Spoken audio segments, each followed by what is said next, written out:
Bon matin, l'armée SRP XLM. Une petite vidéo ce matin pour vous expliquer deux petites choses.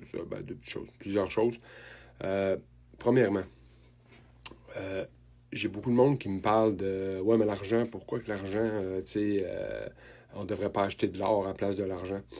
Ce qu'il faut comprendre, c'est que l'or et l'argent ont toujours eu un ratio d'alentour de 7, 8, 9, 10 pour 1 environ. Okay? Ça dépend de l'histoire, à quel moment dans l'histoire et tout, là, mais si on recule il y a environ 100 ans, on était alentour de 8 pour 1. Okay?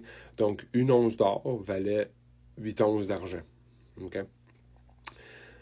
Fait que si on prend ça, dans le fond, c'est que là, si vous calculez présentement que l'or en US, bien sûr, est alentour de 1920-1930 environ, là, dans ces coins-là, et puis que l'argent est alentour de 25 US, là,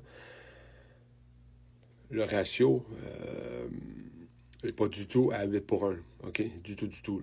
On parle de 80 cucs pour 1, OK? Fait que ce ratio-là doit revenir à la normale. C'est pour ça que toute la manipulation qu'il y a présentement à travers, surtout avec l'argent, c'est pour ça que je vous dis que c'est mieux de vous acheter de l'argent de ce côté-là, et je ne suis pas un conseiller financier, oubliez pas, mais c'est juste pour vous mentionner que en faisant vos recherches, en parlant avec des gens qui sont, eux autres, calés dans le domaine, j'ai fait des cours en day trading sur la bourse, bien sûr. Je me suis éloigné de ça parce que, sachant ce qui s'en vient, ça ne donne rien d'avoir des stocks, des bonds, des affaires comme ça. Ça va être un gros zéro tantôt, tout ça. Donc, si on prend l'argent, dans le fond, que le ratio revient à la normale, fait qu'on parle que quoi, l'or doit monter aux alentours de à peu près 200, 250 l'once, juste en partant pour rattraper l'or. Mais si l'or, elle, monte, puis ça, c'est une autre chose aussi, l'or et le Dow Jones ont toujours été une corrélation de 1 pour 1 à un certain point.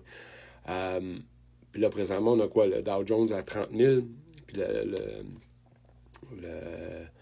l'or à 2000, à l'entour de 2000 US. Fait que qu'est-ce qui va arriver? Est-ce que, probablement, pas est-ce que, mais probablement, c'est qu'il va y avoir une correction quand on va avoir l'événement, quand le stock market, la bourse va s'effondrer, il va y avoir une correction dans le Dow Jones, OK? Est-ce que l'or va monter à 10 000 et que le Dow Jones va descendre à 10 000, ou est-ce qu'il va monter à 15 000 puis l'autre va descendre à 15 000? Ça, on ne le sait pas. La correction va se faire d'une manière ou d'une autre. Sauf que si vous considérez que, bon, de 2000 à 10 000, on parle de 5 fois sa mise, qui est très, très bon. Dans n'importe quel marché, vous voudriez investir là-dedans, c'est sûr que c'est un bon retour. Mais si l'argent, par exemple, suit l'or, puisque je vous dis qu'elle corrige son, mettons, 8 pour 1, ou on met ça à 10 pour 1 pour que ça soit plus facile à suivre, ça veut dire que l'argent monterait à 1000 l'once. Donc, vous l'avez acheté à l'entour de 25 US, puis ça monte à 1000. On ne parle pas de 5 fois sa mise, là. C'est beaucoup plus gros. OK? C'est pour ça que je vous dis que à 1000 $, dans le fond, on parlerait de quoi? De 25, fait que c'est 40 fois sa mise. OK? Juste ça fait toute une différence, là, juste dans votre investissement d'argent. Puis comme je vous disais, pour se protéger, parce que le monde, ce qu'ils ne comprennent pas aussi, c'est que ils disent pourquoi que l'argent devrait monter comme ça et l'or devrait monter? Parce que la plupart des gens, comme moi je vous dis d'acheter de l'argent, je ne suis pas un conseiller financier, mais quand je vous dis de vous protéger, c'est que vous achetez de l'argent physique. Vous détenez cet argent-là. Si vous calculez sur le marché présentement, je pense que c'est quoi?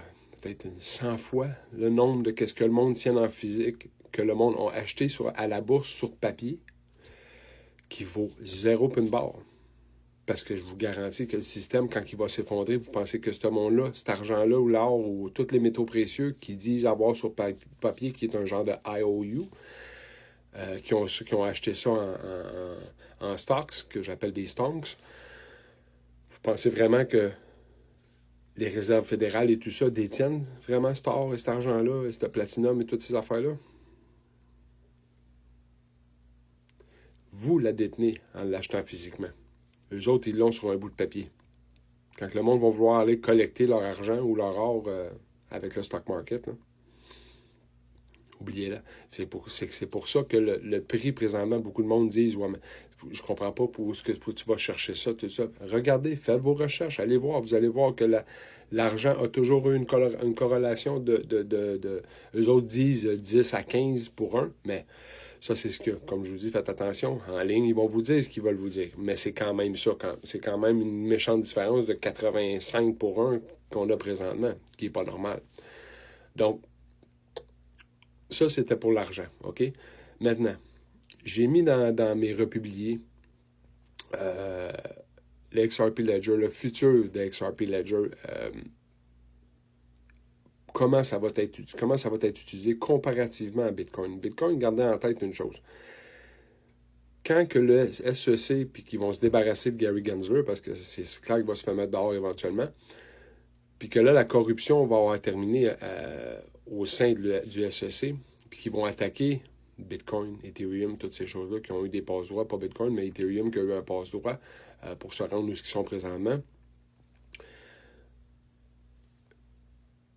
Gardez en tête qu'il y a USDT à travers tout ça, qu'au moment où ils vont attaquer USDT, puis qu'ils vont voir la corruption qui en a de ça, parce que le blanchiment d'argent passe tout par USDT. USDT, ils peuvent l'imprimer comme le dollar américain, OK? Ou le dollar canadien, whatever ce que vous voulez utiliser. C'est ça le problème. La crypto-monnaie, on n'est pas supposé les cas de faire ça. Fait que quand ils vont dévoiler, quand ils vont approfondir le dossier, puis qu'ils vont aller chercher USDT, qu'est-ce que vous pensez qui va arriver à Bitcoin? Parce que les deux plus grosses paires de trading dans le marché, c'est Bitcoin et USDT. Bitcoin va s'effondrer. Le monde qui me dit, moi, que Bitcoin va aller à 1 million, des choses comme ça, continuez à croire ça. C'est correct. Vous avez le droit à votre opinion. Mais moi, je suis loin de ça. Premièrement, il n'y a aucune utilité à Bitcoin, comme je vous ai déjà dit.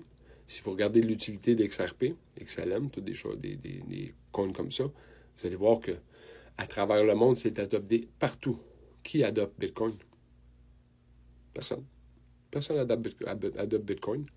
Puis je vous le disais, je sais que la matrice, quand on est dans la matrice, puis que vous avez toutes les banques qui s'en vont vers ça.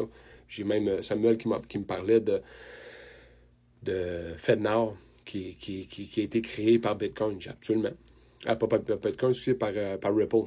Ripple utilise la technologie qu'eux autres utilisent pour XRP, pour créer FedNow. Mais ça ne fonctionnera pas. C'est pour ça qu'ils me disaient, ils n'utiliseront pas XRP, ils vont utiliser FedNow. Absolument. Ça, c'est des sidechains en tant que tel du XRP Ledger. OK? Mais le reste de la planète, eux autres, ça, c'est juste pour les Américains. Dans la matrice. N'oubliez pas, ça, c'est dans la matrice. Si on sort de la matrice, tout ça n'existe plus. Là. Le FedNow, tout ça, ça n'existera pas. Là. C'est ce que je vous dis qui s'en vient. Ça n'existera pas. Fait qu'on va utiliser XRP. Mais de toute manière, même si on resterait dans la matrice puis qu'on utiliserait FedNow aux États-Unis, puis au Canada, il va en avoir un aussi. Comment ils vont l'appeler, j'en ai aucune idée. Même si on utilise ce système-là pour tenir plus de contrôle sur les gens, ça va encore marcher sur les XRP Ledger. XRP Ledger fait l'interconnexion de toutes ces cryptos-là qu'il va y avoir à travers le monde. C'est ça qu'il faut comprendre. C'est ça son utilité. OK? C'est immense. Ça va runner tout l'argent du monde. OK? Donc, c'était juste pour vous faire un peu un genre de petit sommaire de ces deux petites choses-là. OK? L'argent, comme je vous dis, et l'argent métaux précieux, et puis le XRP. OK? C'est quoi le futur? Fait qu'allez voir la petite vidéo que j'ai de Schwartz, qui est un des fondateurs de XRP, qui vous dit c'est quoi exactement. C'est vraiment la transparence de XRP qui est importante. Pourquoi c'est décentralisé? La transparence qu'on voit absolument tout, qu'est-ce qui se passe. Où est-ce que notre argent va, les taxes qu'on va être pris éventuellement, comme je vous dis, qu'il n'y aura plus d'impôts et tout. Et que c'est le peuple en tant que tel qui gère ça. OK? C'est public. C'est pas contrôlé par personne centralisé, c'est vraiment public à tout le monde. Fait que c'est ça qui va être le pouvoir. Puis je vous ai dit, le futur, c'est ça le pouvoir. Le pouvoir sur Terre, ça va être le peuple qui va reprendre le pouvoir, justement, de tout ça. OK? Fait que j'espère que quelqu'un vous a dit que vous aimez aujourd'hui. Parce que moi, je vous aime. Passez une belle journée. Bye.